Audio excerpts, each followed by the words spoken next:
"We mean nothing to you, huh?"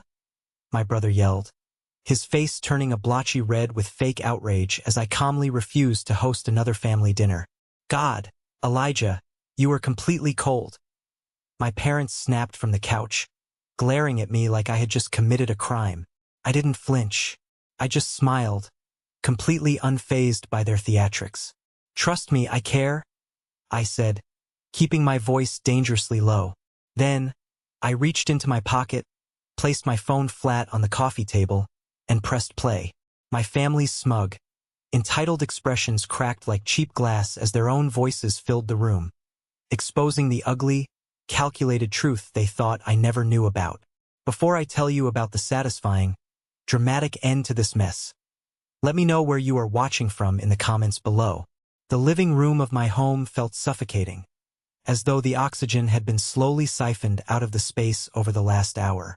The air was thick, heavy with the sharp, artificial scent of pine needles from the towering Christmas tree in the corner, and the bitter, unspoken tension radiating from the three people sitting across from me. My brother, Matthew, stood near the brick fireplace. He was 35, 3 years older than me, but in that moment, he looked exactly like a petulant child who had just been told he couldn't have a toy he felt entitled to. His jaw was clenched so tightly I could see the muscles feathering beneath his skin, and his hands were curled into tight, aggressive fists at his sides. He had perfected this look over the years, the wounded, righteous victim who was somehow always being wronged by everyone else's boundaries. "You are tearing this family apart," Matthew spat, his voice echoing off the hardwood floors and vibrating against the glass of the picture window. He ran a hand through his perfectly styled, expensive haircut, shaking his head in exaggerated disbelief. "Over what, Elijah? Because you don't feel like cooking a turkey? Because you want to be selfish and sit around doing nothing while the rest of us actually try to maintain some traditions?"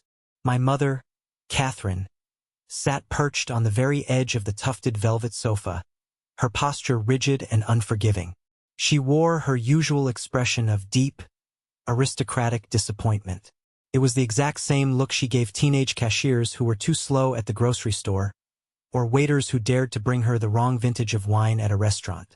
"I raised you better than this, Elijah," she said, her voice dropping to that lethal, quiet tone she used when she wanted a verbal strike to truly draw blood. "Family makes sacrifices. Family shows up when it matters. But you just quit. You throw a tantrum and walk away from your responsibilities like a petulant child. It is honestly pathetic to watch. You are cold. Ice cold." Next to her sat my father, David. He didn't look at me. He never did when things got ugly. He just stared down at his expensive leather loafers, letting out a long, heavy sigh that seemed to carry the weight of the world, though he never actually lifted a finger to help carry it. He shifted his weight, crossing his arms over his chest, offering the silent, passive agreement that had empowered my mother and brother for my entire adult life. He was the anchor of their toxicity, never throwing a punch himself, but always holding me down so they could land theirs without consequence. I stood there, leaning casually against the doorframe leading into the hallway, my arms crossed lightly over my chest. My pulse was steady. It was a strange, almost intoxicating feeling. For the first time in my 32 years on this earth, my hands were not shaking in their presence. I didn't feel the desperate, clawing need to explain myself. I didn't feel the overwhelming urge to apologize, to smooth things over, to beg for their understanding so the yelling would stop. That version of Elijah was dead. They had killed him, slowly, methodically, over a decade of ungrateful dinners, endless criticisms, and calculated insults. "So that is your final word?" Matthew demanded, taking an aggressive step toward me. He puffed out his chest, trying to use his height advantage to intimidate me, a tactic that had worked wonders when we were teenagers. "You are just going to abandon us on the holidays? You are going to punish your own flesh and blood because you are feeling a little tired from chopping some vegetables?" "Punish you?" I echoed, letting out a short, hollow laugh that didn't reach my eyes. The sound seemed to startle them. Matthew, asking grown adults to figure out how to feed themselves for one night is not a punishment. It is just basic adulthood. Catherine gasped, pressing a hand to her pearl necklace in a display of theatrical shock. Do not speak to your brother that way. He works incredibly hard. He has a very demanding corporate job. You know he does not have the time to organize these elaborate things. You have the house for it. You have the culinary skill. It is your role, Elijah. It is the least you can do. My role, I repeated, tasting the bitter, metallic tang of the words. I looked at the three of them. I looked at the faces of the people who were supposed to love me unconditionally, but who, I had finally realized, only loved what I could provide for them. You think I don't care about this family. You think I am walking away over nothing. You think this is a sudden tantrum. I uncrossed my arms and walked slowly, deliberately, toward the center of the room. I reached into my jacket pocket and pulled out my smartphone. I tapped the screen to wake it up. The room fell utterly silent. Even Matthew stopped his pacing, his eyes narrowing in deep suspicion as he watched my hands. Trust me, I said, locking eyes with my mother, letting her see the absolute void where my affection for her used to reside. I care. I care a lot. In fact, I care so much that I started paying very close attention to exactly how this family operates when you think I am out of earshot. I placed the phone flat on the glass surface of the coffee table, right next to Catherine's untouched cup of tea. I opened an audio file. I hit play. The audio was crystal clear, recorded just 2 weeks prior. It started with the sound of a car door shutting, followed by my mother's unmistakable, sharp, complaining voice. I swear, if he makes that heavy risotto again, I am going to lose my mind. Her recorded voice complained through the small speaker. It is like eating wet cement. In the living room, Catherine's face instantly lost all its color. Her mouth dropped open, a sharp intake of breath hitching in her throat as she recognized her own malicious tone. The recording continued. It was Matthew's voice next, letting out a loud, mocking groan. Just tell him it is dry. Tell him it lacks flavor. You know how desperate he is for your approval, Mom. If you criticize it, he will just try harder next time. And hey, as long as he keeps playing the free caterer, I do not have to dip into my salary to take my clients out. Let him slave over the stove. I need to save up for the new house, and groceries aren't getting any cheaper. Then the final, devastating blow. My father's voice, a careless, low murmur that carried the ultimate betrayal. Just let him do it, Catherine. Keeps him busy. Keeps him quiet. Do not rock the boat if the ride is completely free. I let the recording play out to the very end, letting the silence that followed stretch and expand until it filled every single corner of the room. It was quieter than a funeral in that house. I looked down at them, drinking in the sight of their shattered illusions. Matthew looked like he had been struck by a physical blow to the stomach. His mouth was opening and closing, but no words came out. His face, previously red with anger, was now pale, coated in a thin sheen of absolute shock. Catherine's eyes were darting wildly around the room, panicking, as if looking for an escape route from her own words. She gripped the armrest of the sofa so tightly her knuckles turned completely white. David finally looked up, his eyes wide, his expression a mixture of profound guilt and sheer panic. The power dynamic in the room shattered into a million unrecoverable pieces. The invisible chains they had wrapped around my neck for years simply dissolved into thin air. I picked up my phone, slipped it back into my pocket, and looked at the people who shared my blood. If they wanted to know why I had become so cold, if they wanted to understand how we got to this exact moment of total destruction, they needed to remember where it all started. Because this explosion was not sudden. It was a slow burn, a fuse that had been lit 10 long, exhausting years ago. 10 years ago, my life looked vastly different. I was 22 years old, fresh out of culinary school, full of naive optimism, and incredibly eager to prove myself to the world. But mostly, I wanted to prove myself to my family. I had just scraped together enough money for the down payment on my first home, a small, charming little place nestled in the mountains of Asheville.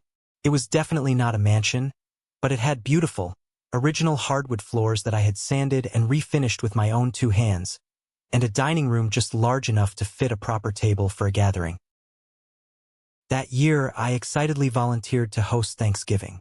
I wanted to show my parents that I was doing well, that I was an adult capable of taking care of them for once. I wanted to give them a space to relax. I spent an entire week planning the menu down to the smallest detail.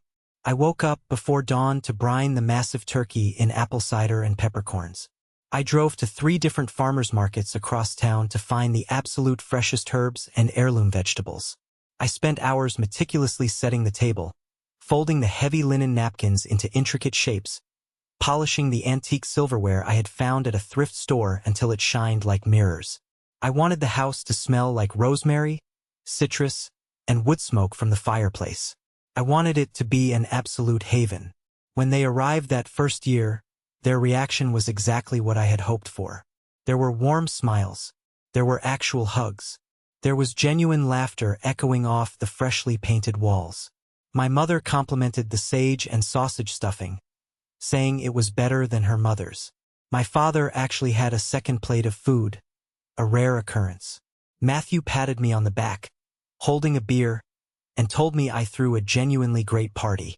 For a brief, fleeting moment, sitting at the head of that table, I felt like the glue holding our family together. I felt seen. I felt loved. I felt like I finally had a secure place in their hearts. But looking back with the clarity of hindsight, that Thanksgiving was the bait. It was the heavy steel trap slowly snapping shut around my ankle. Because from that day forward, the expectation was permanently set in stone. I was no longer just a son or a younger brother. I became the family venue.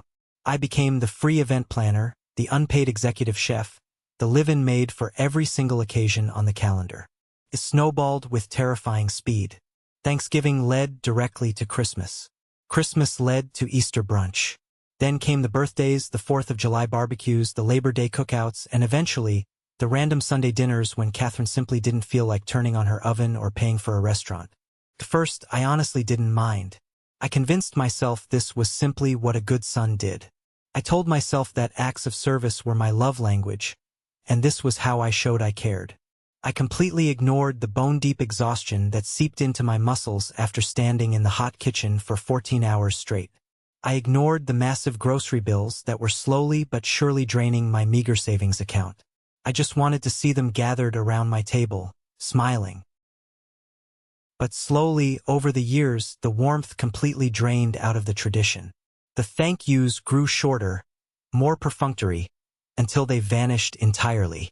The warm hugs at the door turned into brief, obligatory nods, or sometimes just a complaint about the traffic. They stopped asking if I could host and started informing me that I would be hosting. A text message would light up my phone on a random Wednesday afternoon while I was at work. It would be from Matthew.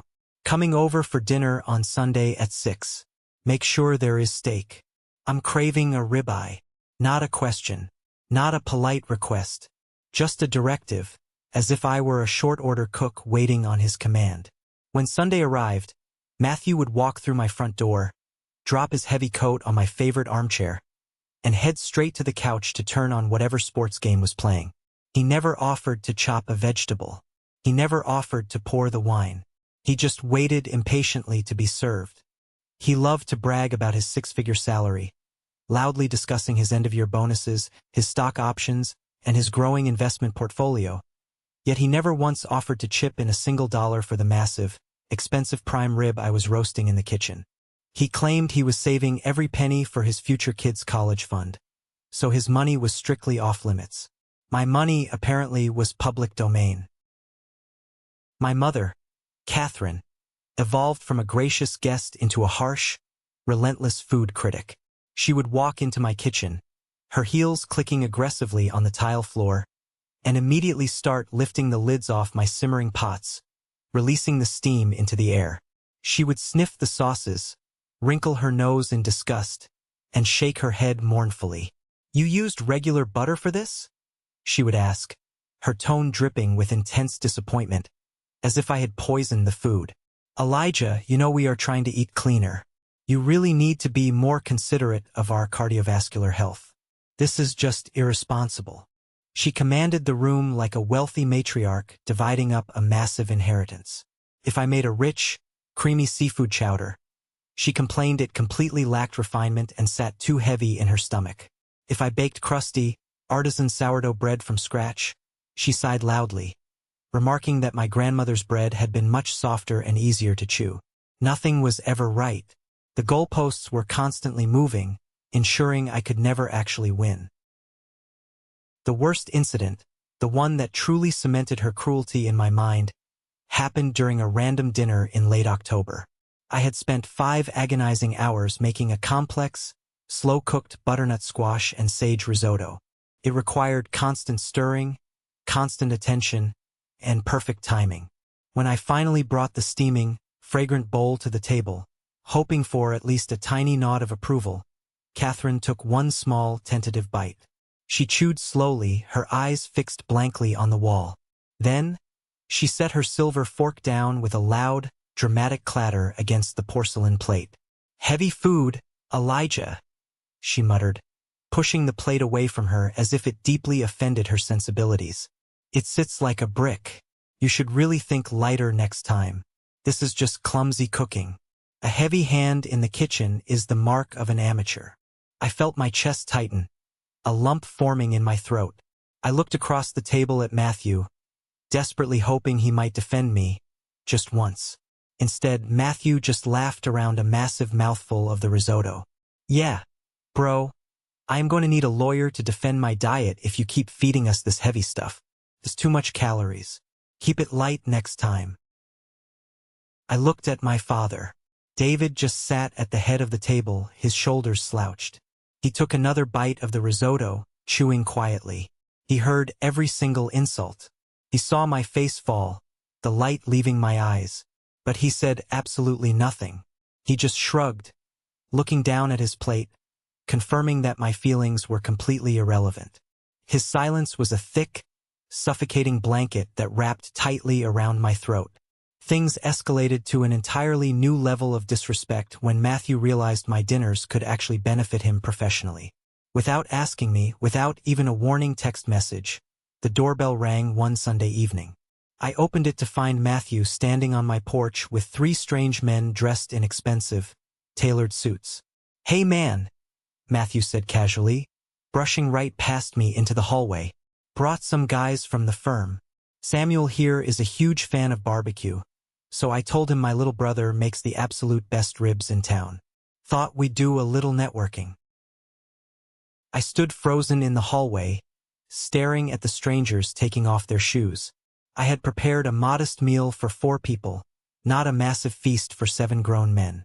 I had to sprint to the kitchen, scrambling to stretch the food, digging into the depths of my freezer to find frozen appetizers, sweating profusely over the stove while Matthew sat comfortably in my living room, pouring my expensive, aged whiskey for his colleagues. He used my home, my intense labor, and my money to impress his boss in hopes of securing a massive promotion and a salary bump. He didn't introduce me as the homeowner or the chef who was feeding them. He introduced me with a dismissive wave of his hand, like I was the hired help, the catering staff. And the uninvited guests never apologized for the intrusion.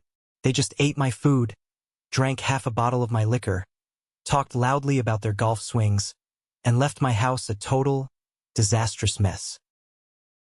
My neighbor, Carter, saw the depressing aftermath the next morning while I was dragging 3 massive, heavy trash bags to the curb in the freezing cold. Carter was an older guy, retired military, sharp-eyed and brutally blunt.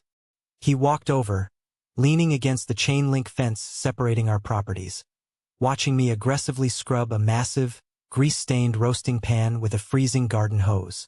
"You throw a lot of parties, Elijah?" Carter noted, taking a slow sip of his black coffee from a thermal mug. "Family dinners," I corrected him defensively, wiping a mixture of sweat and freezing water from my forehead. "Just doing my part to keep everyone together." Carter studied my face for a long, uncomfortable moment. He didn't smile. His eyes were intensely serious. "I see your brother driving up here in his fancy sports car every weekend. I see your mother marching up those steps like she owns the entire block. But you know what I never see? Son? I never see them carrying a grocery bag. I never see them bringing a bottle of wine. I never see them taking out the trash when they leave. I looked away, staring at the soapy water pooling on the concrete, feeling a sudden, intense flush of hot embarrassment creep up my neck. It's fine. It's family. You don't keep score with family. Elijah, Carter said, his voice dropping to a serious, warning tone that commanded attention. You are bleeding yourself dry to keep them warm. You are buying their company with your sweat and your paycheck. You are way too generous to people who do not even know how to spell the words, thank you. His words hit me like a physical blow to the stomach. I laughed it off awkwardly, pretending I didn't know what he meant, insisting he was misreading the situation. But long after he walked back into his house, his warning echoed loudly in my mind. He was right. I wasn't a beloved son or an equal brother to them. I was a resource, and resources are meant to be relentlessly depleted until there is nothing left. That brief conversation planted a tiny, hard seed of deep resentment in my chest. It grew quietly over the next few months, feeding on every ignored text message, every cruel, backhanded compliment about my cooking, every empty, expensive wine bottle I had to throw away on Monday mornings. The foundation of our relationship was violently cracking, and the total collapse was inevitable. It all finally came crashing down the year I tried one last, desperate time to give them the perfect Christmas. By the time late December finally rolled around, the tension building inside my chest felt like a tightly coiled metal spring, ready to snap at any second. I was exhausted, physically run down, and financially drained from a year of funding their weekly feasts. But some small, incredibly desperate part of my inner child still believed I could fix it. I foolishly told myself that if I could just execute a flawless holiday, if the food was spectacular, if the house looked like a magazine cover, if I anticipated their every need, they would finally see my effort. They would finally drop their harsh armor, apologize for taking me for granted, and give me the genuine love and respect I had been starving for over the last 10 years. I went completely, absurdly overboard. I spent nearly $2,000 on groceries, imported wines, and lavish decorations. I bought a massive, fresh-cut noble fir tree that barely fit in the living room and spent 6 hours stringing it with hundreds of warm white lights and delicate glass ornaments. I polished the antique silverware I had bought at an estate sale until my fingers ached. I carefully ironed the heavy linen tablecloths to remove every single crease. I planned a menu that would have severely stressed out a professional restaurant kitchen brigade. A perfectly roasted prime rib with a complex red wine reduction, seared jumbo scallops with brown butter, a rich Gruyere potato gratin, roasted root vegetables tossed in a honey thyme glaze, and 3 different types of intricate, homemade desserts. I didn't sleep for 2 entire days. My lower back throbbed with a dull ache. My fingers were burned and calloused from the hot pans, but I pushed through the pain with a manic energy. When I finally pulled the massive prime rib out of the oven to rest on the cutting board, the entire house smelled absolutely incredible. The dining table glowed beautifully under the warm candlelight, the crystal glasses sparkling. It was, objectively speaking, a masterpiece of hospitality. At exactly 4 p.m., the front door swung open violently without a knock. They had arrived. There was no warm greeting. No cheerful Merry Christmas. No, wow, the house looks beautiful, Elijah. Matthew walked in first, stomping clumps of dirty snow off his heavy boots directly onto my freshly vacuumed rug. He threw his wet winter coat over the back of a pristine dining chair, completely ignoring the empty coat rack standing right next to him. Catherine followed close behind, brushing past me with a curt, barely there nod.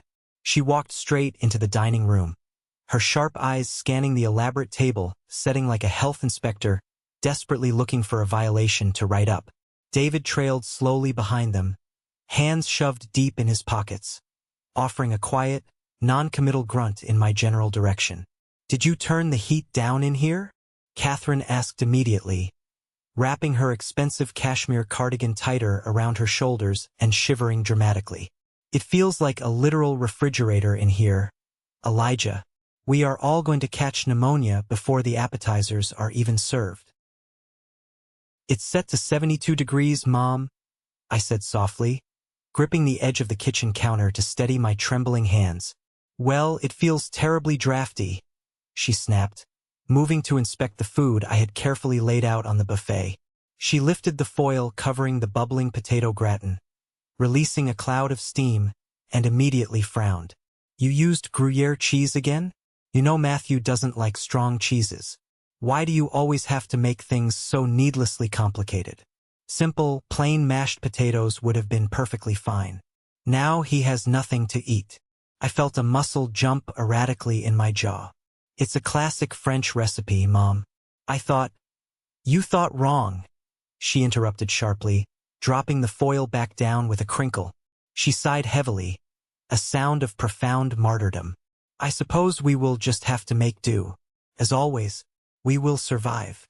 I retreated into the kitchen, my hands shaking violently with a confusing mixture of deep rage and profound, crushing sadness. I poured myself a glass of ice water, gripping the cold glass, desperately trying to steady my breathing before I lost control. It was happening again. The exact same cycle. No matter what I did, no matter how much money I spent or how much I physically bled for them, it was never, ever enough. 10 excruciating minutes later, I called everyone to the table. We sat down. The silence was thick and oppressive, broken only by the clinking of heavy silverware against porcelain plates. Matthew loaded his plate, taking massive, greedy portions of the prime rib and completely ignoring the carefully roasted vegetables. He didn't speak to me. Instead, he pulled out his smartphone and started texting rapidly under the table, laughing quietly to himself at whatever was on his screen. Matthew, please put the phone away, I said, trying to keep my voice even and calm. It's Christmas dinner. Can we just be present for an hour? Matthew rolled his eyes dramatically, tossing the phone onto the linen tablecloth with a thud. Relax, Elijah. It's just Dylan. He was asking how the royal banquet was going and if I survived the appetizers.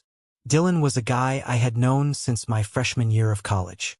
We weren't absolute best friends, but we hung out occasionally, grabbing beers after work. I had invited him over for drinks later that evening. Oh, Catherine chimed in, suddenly interested, taking a tiny, delicate bite of the prime rib. And what exactly did you tell him?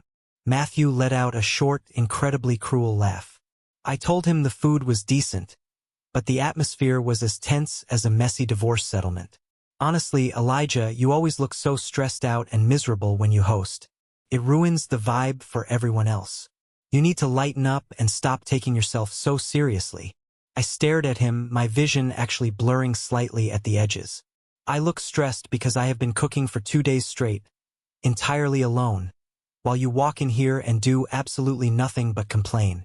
Matthew scoffed loudly, waving his fork at me. Hey, nobody asked you to go crazy, man.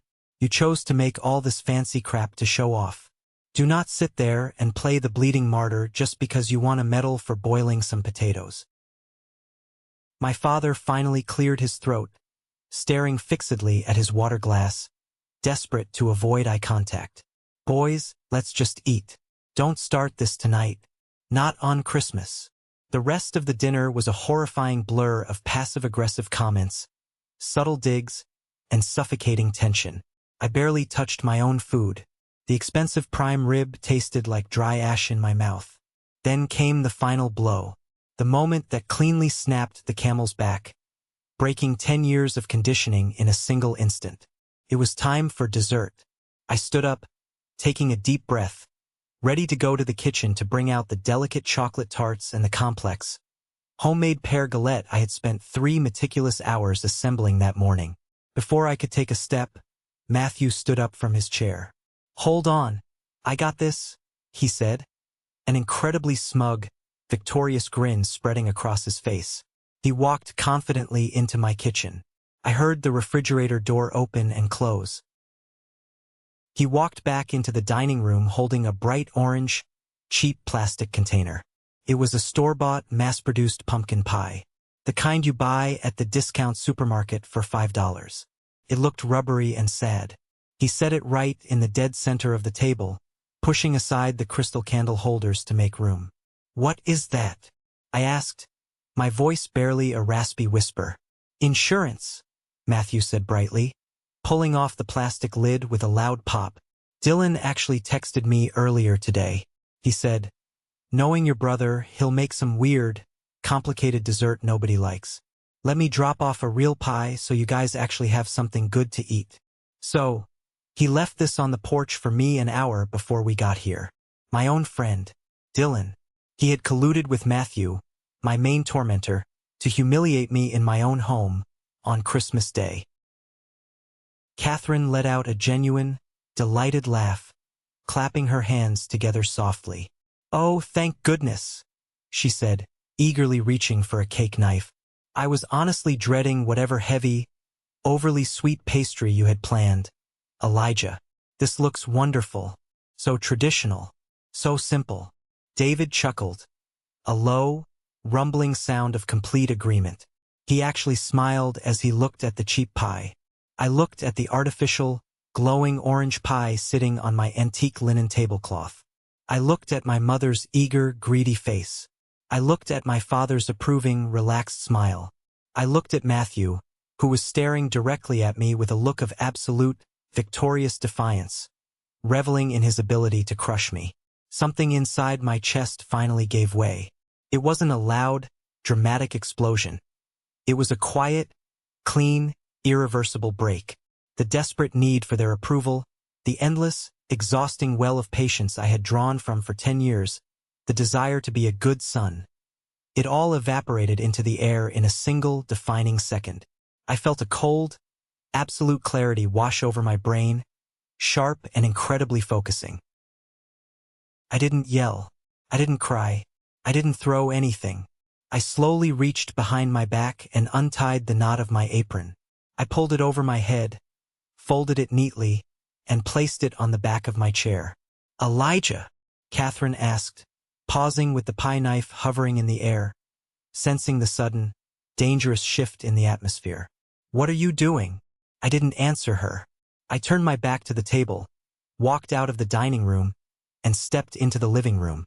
I walked straight over to the massive, glowing Christmas tree I had spent hours decorating. I reached down to the wall outlet, grabbed the thick green cord, and violently yanked it out of the socket. The hundreds of lights died instantly, plunging that side of the room into dark, heavy shadows. In the dining room, forks paused in midair. The silence was absolute, deafening.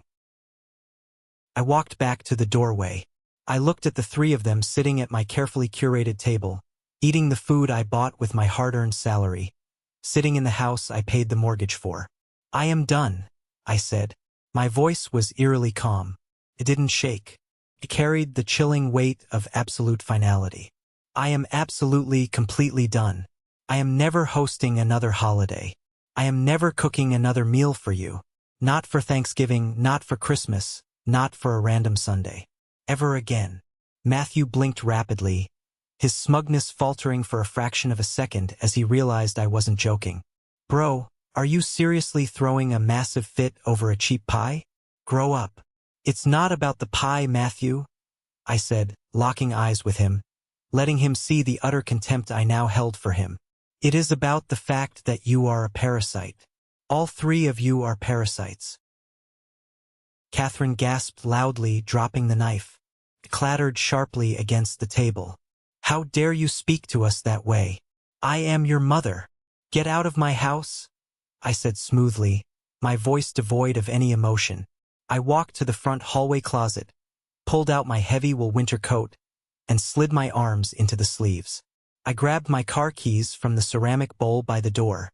"Elijah, stop being so dramatic," David finally spoke up, his voice tinged with genuine panic as he realized I was actually leaving them there. "Where are you going?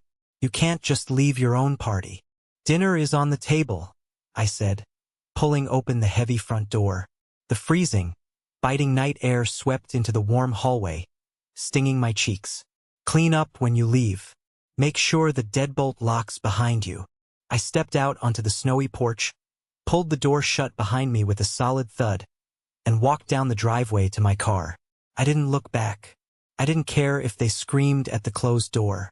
I didn't care if they cried fake tears. As I started the engine, turned up the heater, and drove away from my own house on Christmas night, the only thing I felt was the incredibly light, beautiful sensation of oxygen filling my lungs for the first time in a decade. I drove aimlessly around the empty, snow-dusted streets of Asheville for over an hour. The town was eerily quiet, the windows of houses glowing with warm, golden light, families gathered inside opening presents, laughing, or maybe arguing over board games. But they were together. I ended up pulling into the parking lot of a brightly lit, 24-hour diner on the edge of the interstate. I walked in, the bell chiming loudly, and sat down in a cracked vinyl booth in the back corner. I ordered a simple cup of black coffee from the tired waitress and stared out the window into the dark, freezing parking lot. My phone started vibrating violently in my pocket almost immediately. I pulled it out and watched the screen light up with a frantic barrage of text messages. Matthew, you are acting like a total psycho. Come back here right now. Catherine, you have completely ruined Christmas. Your father is incredibly upset. I hope you are happy with yourself, you selfish boy. Matthew, we are leaving. I am not cleaning your massive disaster of a kitchen. You owe Mom a massive apology tomorrow. David, son, please. This is getting totally out of hand. Let's talk like men. I sat there, watching the notifications stack up rapidly on the screen. The old Elijah, the one who existed just hours ago, would have felt a crushing, agonizing weight of guilt. He would have paid the diner tab, rushed home in a panic, scrubbed the kitchen spotless while crying, and sent a long, groveling apology text by morning, begging for forgiveness he didn't even need. Instead, I looked at the texts, felt absolutely nothing but mild disgust, picked up the phone, powered it completely down, and shoved it deep into my coat pocket. I took a slow sip of the bitter, burnt diner coffee. It honestly tasted better than the expensive prime rib I had slaved over. The silence that followed in the weeks immediately after Christmas was not peaceful at first. It was loud, heavy, and pregnant with tension. It was a standoff. My family was waiting for me to crack. They were holding their breath, waiting for the inevitable apology, the desperate plea for reconciliation. January passed by in a blur of freezing rain. February arrived with gray skies. I didn't reach out once.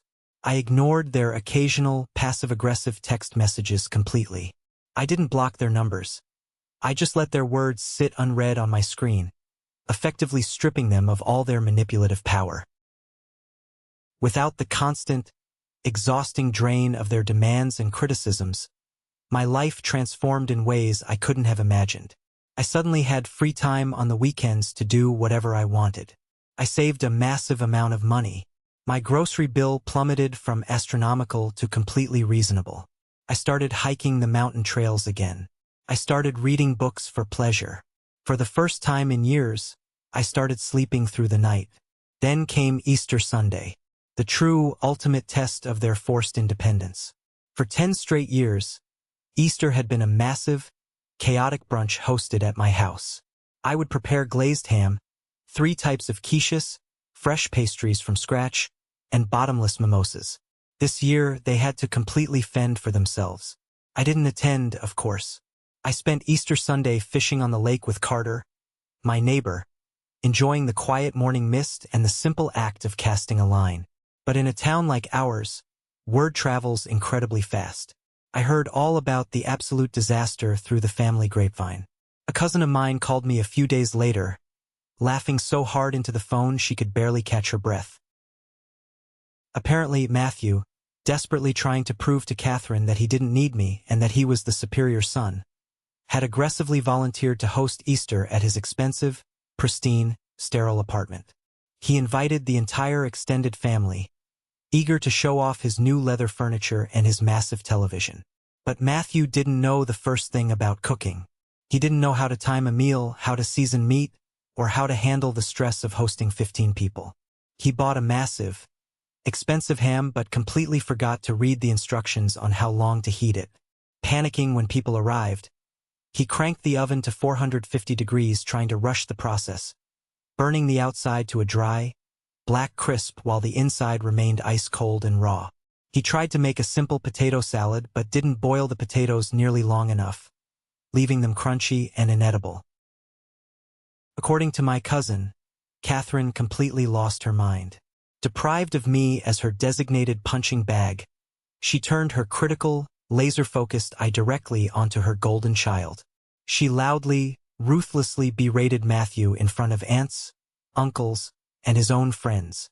She told him the food was disgusting and inedible. She complained about the dust on his baseboards. She humiliated him the exact same way she used to humiliate me. Matthew, who possessed a fragile ego and was completely unable to handle even mild criticism, snapped back viciously. He yelled at Catherine, blaming her for not helping him in the kitchen. David, true to form, tried to shrink into the background and disappear, but Catherine dragged him directly into the screaming match, berating him for raising a son who couldn't even manage to cook a simple holiday meal without ruining it. The perfect facade crumbled to dust. The flawless family image they projected to the world completely collapsed the moment I was no longer there to serve as the foundation holding them up, and the lightning rod absorbing all their toxic energy. Matthew ended up ordering greasy pizzas, sulking in his bedroom like a teenager, while the extended family ate in awkward, horrifying silence. Hearing that story didn't make me angry. It didn't even make me feel particularly vindictive or triumphant. It just made me feel an overwhelming, profound sense of clarity. They didn't miss me as a person. They never did. They missed what I did for them. They missed the extreme convenience. They missed having a designated target for their misery. I was the shock absorber for their deeply dysfunctional dynamics, and without me there to take the hits, the car was violently shaking itself to pieces. Sitting in my quiet, clean living room, looking at the empty spot where the Christmas tree used to be, I realized I was entirely safe in the eye of the storm. The chaos was raging wildly around them, destroying their relationships, but it couldn't touch me anymore. But toxic people like Catherine and Matthew don't surrender that easily. When an abuser loses total control of their victim, they don't reflect on their horrible actions. They simply change their tactics. The silence was driving them absolutely crazy, and they needed to drag me back into the fold before the summer holidays began. They needed to force me back into my subservient role by any means necessary. That is what ultimately led to the ambush. That is what led to them sitting in my living room, throwing insults at me, trying to break my spirit one last time. But they didn't realize they weren't dealing with the old Elijah anymore. They were dealing with someone who had spent the last few months quietly, meticulously keeping receipts, and preparing for the ultimate satisfying revenge. The first desperate attempt to reel me back in came on a dreary, rain-soaked Tuesday afternoon in early May. I was sitting at my desk at work when my phone buzzed with an incoming call from an unknown number. I let it go to voicemail. 2 minutes later, an audio message popped up. It was Catherine. She had used a different phone to bypass my silent treatment. Her voice was dripping with that saccharine, perfectly measured sweetness she reserved for public appearances and manipulation. "Elijah, darling," she cooed through the speaker. "It has been far too long. I know we had a silly little misunderstanding at Christmas, but family is family. I am sitting at that lovely little French cafe downtown, the one with the wonderful croissants you like. Please come down. I bought you a coffee. Let us just talk and put this behind us." A silly little misunderstanding. That is what she called a decade of financial and emotional exploitation. I initially wanted to delete the message and block the number, but a quiet, calculating voice in my head told me to go. I needed to see exactly what her game was. I needed to look her in the eye one last time to ensure the guilt was truly gone. Before I left my office, I opened the voice memo app on my phone and made sure it was running. I slipped the phone into the breast pocket of my jacket. The cafe was warm and smelled heavily of roasted espresso and butter. Catherine was sitting in a plush corner booth, wearing a tailored trench coat, stirring a porcelain cup of Earl Grey tea with slow, practiced grace. When she saw me, Her lips stretched into a wide, entirely lifeless smile. "Oh, sweet boy," she said, reaching across the small marble table to pat my hand. I pulled my hand back before she could make contact. Her smile faltered, her eyes flashing with a brief spark of irritation before she smoothed her features back into a mask of maternal concern. "Cut the act, Mom," I said, keeping my voice low and steady as I sat across from her. "What do you want? I have a job to get back to." She sighed, a dramatic, breathy sound. "You are so defensive, Elijah. You are acting like a bitter ex-husband in a messy divorce over a few burnt potatoes. It is beneath you. I asked you here because I want to extend an olive branch. Summer is approaching.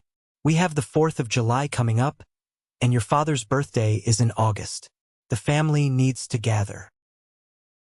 "And you need a caterer," I replied bluntly. "I need my son," she countered, leaning forward. "Elijah, you have had your little break. You threw your tantrum and we gave you space.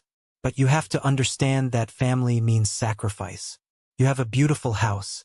You have a gift for cooking. God gave you that talent so you could serve your loved ones. Refusing to use it is just selfish. Do you really want to be remembered as the son who abandoned his parents?" I stared at her, feeling a cold knot of absolute disgust tighten in my stomach. She truly believed her own lies. She believed I existed solely to be consumed by her and Matthew. "I sacrificed for 10 years, I said, my voice barely above a whisper. "I cooked, I cleaned, I paid for everything. And all I got in return were insults and uninvited guests. I am not hosting anymore. You can hire a caterer with that massive inheritance you always brag about getting from Grandpa." Catherine's eyes narrowed into tiny, furious slits. The motherly facade dropped completely, revealing the venomous predator underneath. "You ungrateful little brat," she hissed, her voice trembling with genuine rage. "You think you are so special because you can roast a piece of meat? You are nothing without this family. You have no wife, no kids, nothing but an empty house. We gave you a purpose. If you walk away from us, you will die completely alone, and nobody will even notice. Do not think you can punish us and get away with it." I didn't argue. I didn't raise my voice. I simply stood up, looked down at her contorted face, and walked out of the cafe into the rain. I had exactly what I needed. The audio file was safely saved on my phone. I thought that would be the end of it. I thought my refusal would finally force them to back off.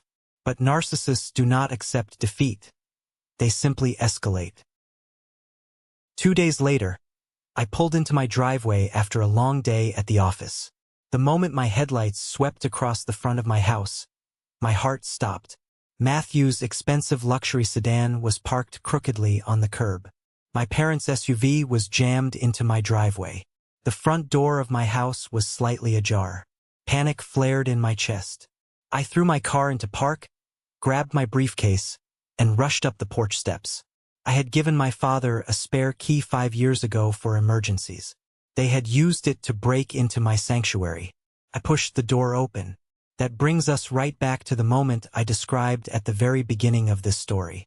Matthew standing by the fireplace, screaming about me tearing the family apart. Catherine sitting on my velvet couch, calling me cold and pathetic. David staring at his shoes. They had ambushed me in my own home, thinking they could corner me and bully me into submission. But I was ready. I walked into the center of the room, pulled my phone from my pocket and played the audio recording from Christmas. The one where Catherine insulted the food, Matthew bragged about saving his salary, and David told them to use me. As the recording played, their faces drained of blood.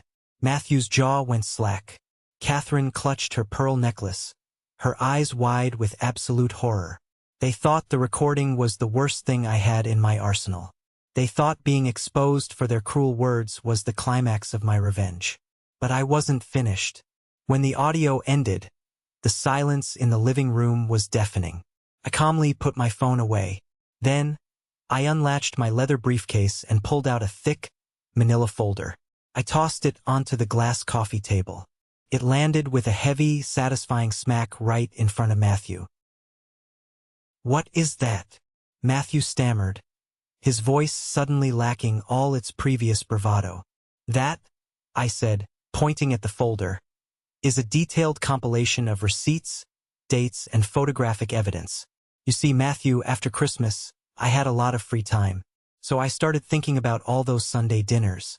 I started thinking about all those expensive cuts of meat and bottles of wine I bought to feed your random colleagues and clients. And then I made a phone call to Samuel, that guy you brought over last October. Matthew's face turned an ashen, sickly gray. He took a stumbling step backward, his eyes glued to the folder. It turns out, I continued, my voice ringing clear and loud in the silent room, that you have been submitting expense reports to your corporate accounting department for every single one of those dinners. You were claiming you took these clients out to high-end steakhouses. You forged restaurant receipts and pocketed the massive reimbursements from your company. You literally stole thousands of dollars from your employer, using the food I bought and cooked with my own salary as your free cover. Catherine gasped, turning to stare at her golden child. Matthew? What is he talking about? It gets better, Mom, I said, not taking my eyes off my brother's terrified face. He didn't just use that stolen money for his new house.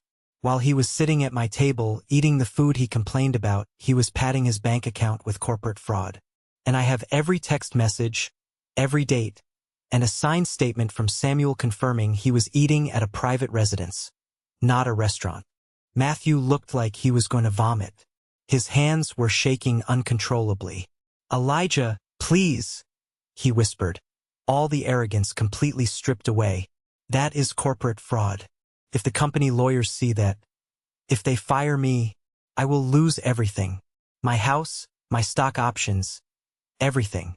You should have thought about that before you called me a parasite in my own home, I said coldly. I looked at my parents. Catherine was physically shaking.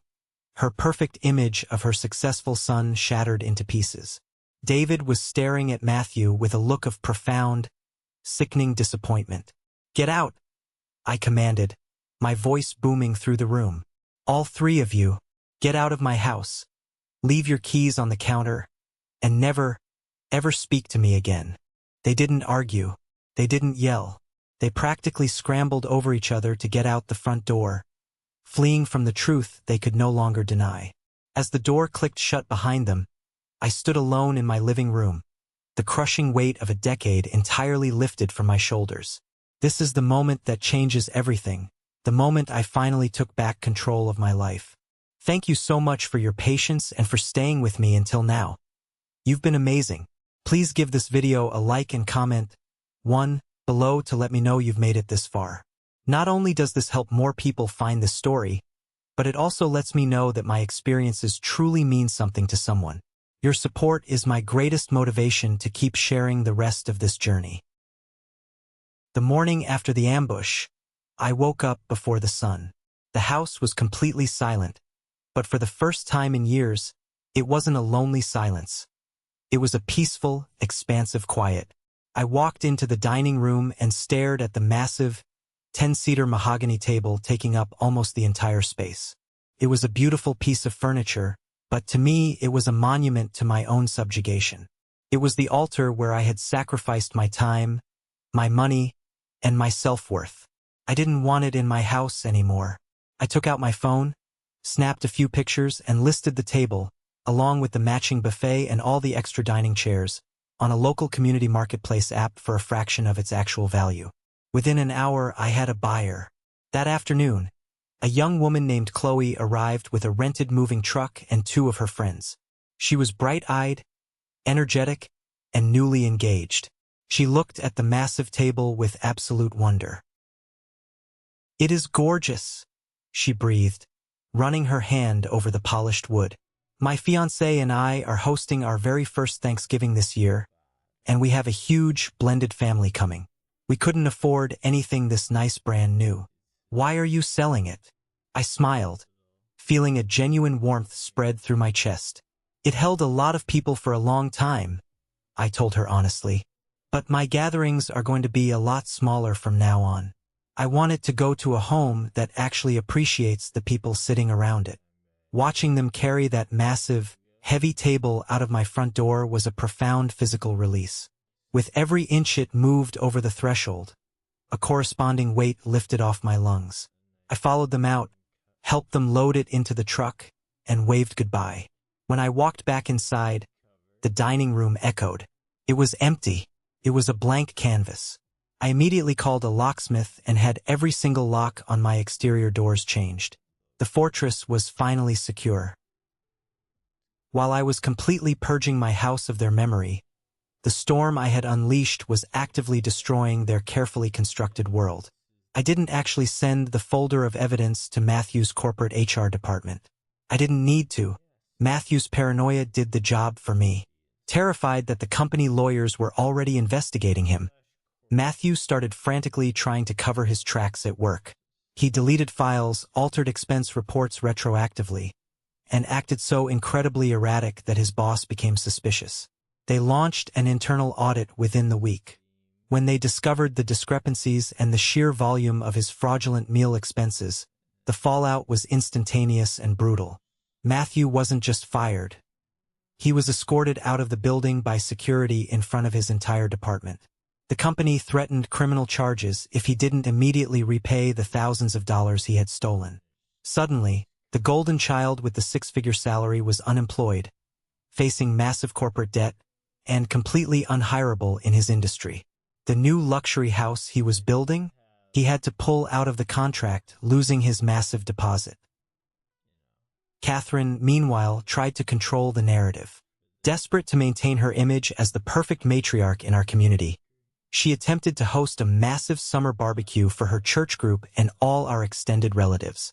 She wanted to prove she was the glue of the family, not me. It was an unmitigated disaster. She tried to hire a cheap catering company at the last minute to save money, but the food arrived cold and flavorless. When her friends politely asked where I was, Catherine tried to play the victim, spinning a lie about how I had abandoned the family over a petty argument. But the truth is a stubborn thing. Carter, my blunt, observant neighbor, happened to be at that barbecue. He didn't yell and he didn't make a scene. He just sat on a lawn chair, sipping a beer, and loudly recounted the exact conversation he had with me about my family treating me like an unpaid servant.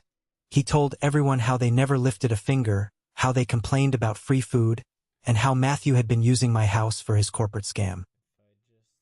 The gossip spread like wildfire. In a community that values hard work and family loyalty, exploiting your own son for free labor and corporate fraud was the ultimate social sin. Catherine and David found themselves suddenly isolated. The phone stopped ringing. The invitations to dinner parties completely dried up. When Catherine walked through the grocery store, people avoided eye contact and whispered behind her back. The social humiliation was a punishment far worse than anything I could have ever inflicted on her myself. She worshipped status, and her status was entirely obliterated. The heavy, crushing judgment of the community had finally fallen squarely on the people who deserved it. 6 months passed. The blazing heat of summer faded into the crisp, beautiful chill of autumn. The leaves in the Asheville Mountains turned brilliant shades of gold and crimson. My life had settled into a rhythm so peaceful and fulfilling, it almost felt like a dream. I had replaced the massive dining table with a small, beautiful round oak table that comfortably seated 4 people. It sat directly in the center of the room under a warm pendant light. On a chilly Friday evening in November, that small table was perfectly set. The air smelled of roasting garlic, fresh thyme, and baking bread. I was hosting dinner, but this time it was entirely on my own terms. Carter sat to my right, laughing heartily as he poured a deep red wine into our glasses. Chloe, the young woman who had bought my old table, sat across from me with her new husband. We had kept in touch after the sale, bonding over our shared love of cooking. The dinner was simple, a rustic chicken stew with root vegetables and a crusty baguette. But it was prepared with absolute joy. There were no complaints about the food being too heavy. There were no passive-aggressive sighs. There were no uninvited guests crashing the evening. There was just genuine conversation, loud laughter, and a deep, abiding respect for the effort I had put into the meal. As I looked around that small table, Listening to the clinking of glasses and the warmth of real friendship, I realized that my home finally reflected who I was. Joy had taken the permanent seat that duty and obligation had occupied for a decade. The universe has a funny way of rewarding you when you finally stand up for your own worth. A few weeks later, I volunteered to run the kitchen for a local charity gala aimed at raising funds for a children's hospital. I spent 3 days prepping a massive menu, pouring all the culinary passion I had rediscovered into the food. During the event, a man in a sharp suit walked into the bustling kitchen. He had a stern face and intensely observing eyes. It was Gabriel, the executive chef and owner of 3 of the most prestigious, high-end restaurants in the state.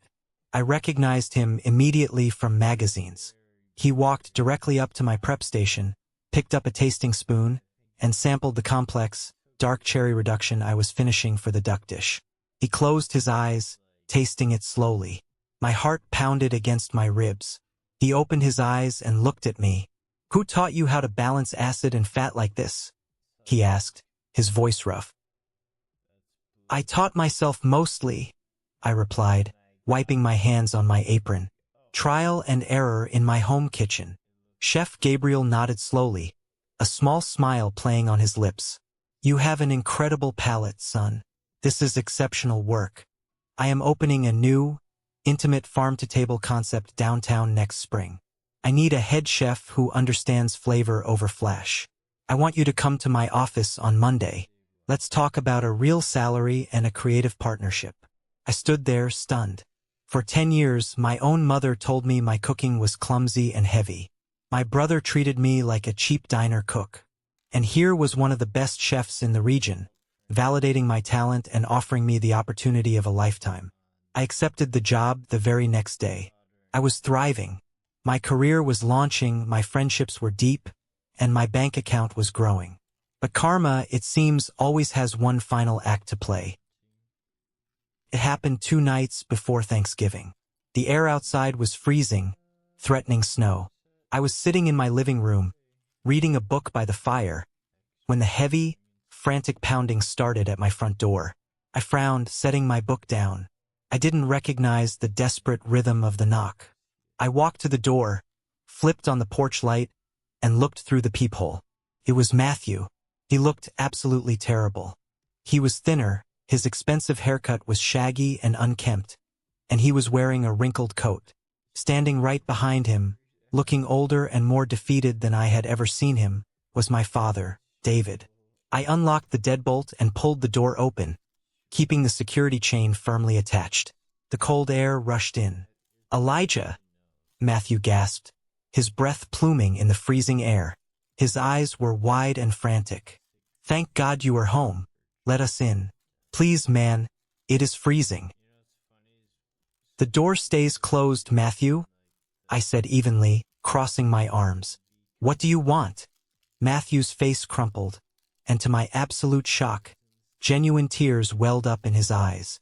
The arrogance was completely gone, replaced by total desperation. "I need your help, Elijah. I am drowning. Since the company fired me, I haven't been able to find a job. The lawyers drained my savings. I maxed out my credit cards trying to keep up appearances, and the bank is foreclosing on my condo next week. I have nothing left. My college fund for my future kids? It's gone. It's all gone." He gripped the doorframe, his knuckles white. "Mom won't give me a dime. She says I embarrassed her. Please, Elijah, let me move into your guest room for a few months, just until I get back on my feet. I'll do anything. I'll clean the kitchen. I'll help you cook. Please, you are my brother." I looked at him. This was the man who had laughed while I suffered. This was the man who stole from his company and used me as his shield. He didn't want a brother. He wanted a financial buffer. He wanted a free hotel. Before I could answer, David stepped forward. He looked down at his shoes just like he always did, but then he slowly raised his head and looked me directly in the eye. "Elijah," my father said, his voice cracking with emotion. "I am sorry. I am so incredibly sorry. I sat there for 10 years and let them treat you like dirt because I was too much of a coward to stop it. I see that now. I see what we lost. Please, son, Help your brother. Be the bigger person. Do it for me. Hearing my father finally apologize, hearing him actually acknowledge his cowardice and the pain he allowed, sent a strange ripple through my chest. 10 years ago, an apology from David would have meant the world to me. It would have healed wounds and changed the course of my life. But looking at him now, standing on my freezing porch demanding I save the golden child who had tormented me, I realized something profound. An apology without changed behavior is just manipulation. He wasn't apologizing to heal my pain. He was apologizing to use me one last time to fix Matthew's mess, so he wouldn't have to deal with it himself. I appreciate the apology, Dad, I said, my voice incredibly calm. I really do, but it is 10 years too late. I looked back at Matthew, whose tears were spilling down his cheeks. You told me once that asking you to help around the house was a punishment, I said softly, locking eyes with my brother. Consider this your basic adulthood. Figure it out. I didn't wait for him to scream or beg. I firmly shut the heavy wooden door, the click of the latch echoing loudly in the quiet house. I slid the deadbolt securely into place. I stood there for a moment, listening to Matthew sob on the porch, listening to David's heavy footsteps walking away. I didn't feel guilty. I didn't feel cruel. I felt an absolute, unshakable peace. I turned off the porch light, walked back into my warm living room, and sat down by the fire to finish my book. A few weeks later, I stood alone by the edge of the French Broad River. The sun was dipping low over the mountains, painting the moving water in brilliant, fiery shades of gold and deep purple. The winter breeze was sharp, but my heavy coat kept me warm. I watched the water rush past the smooth stones, completely untethered, completely free. That was exactly how my chest felt. For the majority of my life, I believed a dangerous lie. I believed that family was a blood contract you could never break, no matter how much it damaged you. I believed that if I just loved them hard enough, if I sacrificed enough of my own happiness, I could eventually buy their respect. I spent a decade setting myself entirely on fire just to keep them warm, and they complained about the smell of the smoke. But walking away from that dining room table taught me the most valuable lesson of my life. Family is not defined by the people who share your last name, or the people who demand your loyalty because of a biological accident. True family is defined by the people who honor your boundaries. It is defined by the people who sit at your table and say, "Thank you," instead of "What's next?" Leaving a toxic environment does not make you cold. It does not make you selfish. Cutting off access to your energy when it is constantly abused is the ultimate act of self-respect. I had to become the villain in their heavily fabricated story so that I could finally become the hero in my own real life. And standing there by the river, breathing in the crisp air, I knew with absolute certainty that I would never, ever go back to the dark. Thank you for sticking around and listening to my story. I know it was a long journey, but it is one I needed to share. I hope this resonated with you in some way, especially if you are currently pouring your heart into people who take you for granted. Have you ever found yourself in a similar situation, giving everything you have to family members who never appreciate it? How did you finally draw the line? I would love to read your experiences down in the comments. And finally, for the amazing people who made it all the way to the very end of this video, I have a special request for you. I want to see who the real ones are. Go down to the comments right now and just drop the letter W. W stands for winner. It is the secret code for the 1% Club, the incredible group of you who have the attention span and the empathy to listen to a full story and truly connect. When I see that W, I will know exactly who you are, and I will know that you are a winner in your own life, taking back your own power. If my story helped you feel a little less alone today, please hit that like button, and don't forget to follow or subscribe so we can keep sharing these journeys together. Take care of yourselves, set your boundaries, and I will see you in the next one.